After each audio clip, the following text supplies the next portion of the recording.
صحت کا بیمہ کرانا، اس کا شرعی حکم فقہا نے اور مفتیان کرام نے کیا نقل کیا ہے، اس کی تفصیل۔ صحت کا بیمہ اپنی شرائط کے اعتبار سے جوا، سٹہ اور قمار پر مبنی ہوتا ہے۔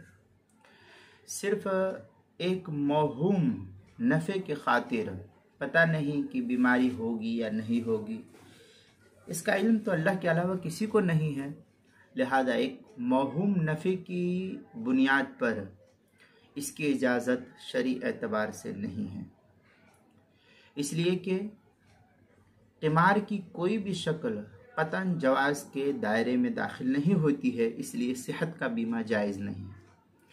تفصیل ایضاح النوادر کی پہلی جلد صفحہ 130 اور احسن الفتاوی 5ویں جلد صفحہ 25۔ احکام القرآن للتھانوی کے اندر ہے، وقال الجساس لا خلاف فی اہل العلم فی تحریم القمار ان المخاطرۃ من القمار قال ابن عباس المخاطرہ القمار۔ یہ احکام القرآن للتھانوی جلد نمبر 1 صفحہ نمبر 281 پر اس کو نقل کیا ہے۔ جساس کے اندر ہے، احکام القرآن للجساس میں ہے، وقال قوم من اہل العلم القمار كله من المیسرہ الى قولی وحقیقت تملیک المال علی المخاطرہ۔